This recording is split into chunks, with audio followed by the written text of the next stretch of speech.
নমস্কার বন্ধুরা, কেমন আছেন সবাই? আশা করছি সবাই এক প্রকার ভালো আছেন। আমার রোজগার চ্যানেলে আপনাদের সবাইকে আমি স্বাগত জানাই। আরও একটি নতুন ভিডিও নিয়ে আপনাদের সামনে আমি আজকে উপস্থিত হয়ে গেলাম।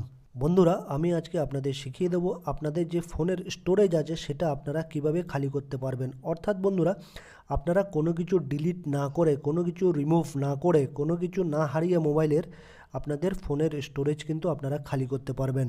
বিভিন্ন রকম অপ্রয়োজনীয় ফাইলের কারণে কিন্তু আপনার স্টোরেজটা ভর্তি হয়ে যায়। সেই কারণে আপনারা ফোনে কি করেন, কোনো কিছু ডাউনলোড করলে ডাউনলোড হয় না, বা কোনো কিছু ভিডিও সেভ করতে চাইলে সেভ হয় না। সেই অপ্রয়োজনীয় ফাইলগুলো আপনাদের কিন্তু স্টোরেজ থেকে ডিলিট করে দিতে হবে। ডিলিট না করলে কিন্তু আপনারা নতুন কিছু স্টোরেজে কিন্তু সেভ করে রাখতে পারবেন না, কারণ আপনাদের ফোনের স্টোরেজ ধরুন অনেক কম। কারো 32 জিবি স্টোরেজ থাকে, কারো 16 জিবি থাকে, কারো 64 জিবি থাকে।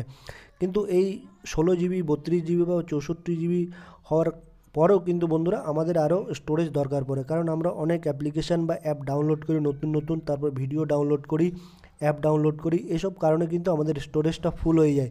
কিন্তু তার সাথে সাথে ডাউনলোড করার সাথে সাথে বিভিন্ন রকম ডাউনলোড ফাইলের সাথে সাথে আমাদের কিছু অপ্রয়োজনীয় ফাইল কিন্তু ডাউনলোড হয়ে যায়। সেই ফাইলগুলোকে স্ক্যান করে কিভাবে আপনারা ডিলিট করতে পারবেন, এবং ডিলিট করার পরে আপনারা আপনাদের স্টোরেজটা কিন্তু খালি করতে পারবেন। তো বন্ধুরা, সম্পূর্ণ ভিডিওটি আপনারা দেখতে থাকবেন। আশা করছি এই ভিডিওটি আপনাদের অনেক উপকারে আসবে। আপনাদের ফোনের স্টোরেজ খালি করার জন্য আপনাদের প্রথমে যে মোবাইলের সেটিংস আছে সেই সেটিংস অপশানে কিন্তু চলে আসতে হবে। আমি আমার মোবাইলের সেটিংস অপশানে চলে আসলাম, সেটিংসটা ওপেন করে নিলাম। আপনারাও কিন্তু আপনাদের মোবাইলের সেটিংসটা ওপেন করে নেবেন। বিভিন্ন মোবাইলের ইন্টারফেস কিন্তু বিভিন্ন রকম থাকে। আমার যেহেতু রেডমির মোবাইল, সেই জন্য এইরকম একটা ইন্টারফেস দেখাচ্ছে বা এরকম একটা পেজ দেখাচ্ছে। আমার রেডমির মোবাইল, আপনাদের মোবাইলেও মোটামুটি এরকম থাকবে। আর যদি অন্যরকম মডেল থাকে তাহলে আমাকে আপনারা কমেন্ট বক্সে আপনাদের মোবাইলের মডেল নাম্বারটা জানাবেন, তাহলে আমি আপনাদের হেল্প করতে সুবিধা পাবো।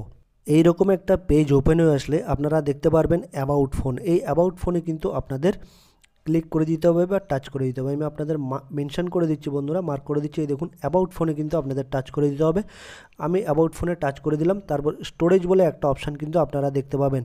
এই স্টোরেজে কিন্তু আপনাদের টাচ করে দিতে হবে। দেখুন, storage occupied 60.7 GB divided by 64 GB. আমার যেহেতু মোবাইলটা 64 জিবির, সেই জন্য 64 জিবির মধ্যে কিন্তু আমার 60.7 জিবি কিন্তু অকুপাই করে আছে, অর্থাৎ ভর্তি মেমোরি আছে। ঠিক আছে, 60.7 জিবি ভরা আছে। ঠিক আছে, আমি এবার স্টোরেজে টাচ করে দিলাম। স্টোরেজে টাচ করে দিলে দেখবেন বন্ধুরা, এখানে কোন অ্যাপ কতটা ডেটা অকুপাই করে আছে, কত জিবি নিয়েছে সেটা কিন্তু দেখাচ্ছে। অ্যাপস অ্যান্ড ডেটাতে দেখুন 37.23 জিবি, ইমেজেসে দেখুন 2.29 জিবি, অডিওতে দেখুন 17.62 জিবি। এইভাবে কিন্তু দেখাচ্ছে কোন জিনিসটা, কোন অ্যাপটা কত এমবি অকুপাই করা আছে, সিস্টেম ফাইলস কতটা নিয়েছে, সিস্টেমে কতটা নিয়েছে, সব কিছু এখানে কিন্তু দেখাচ্ছে বন্ধুরা। ঠিক আছে, আপনারা যদি এবার স্টোরেজটা ক্লিন করতে চান, ডিপ ক্লিন করতে চান, ক্লিয়ার যদি করতে চান, এইখানে আপনারা টাচ করে দেবেন।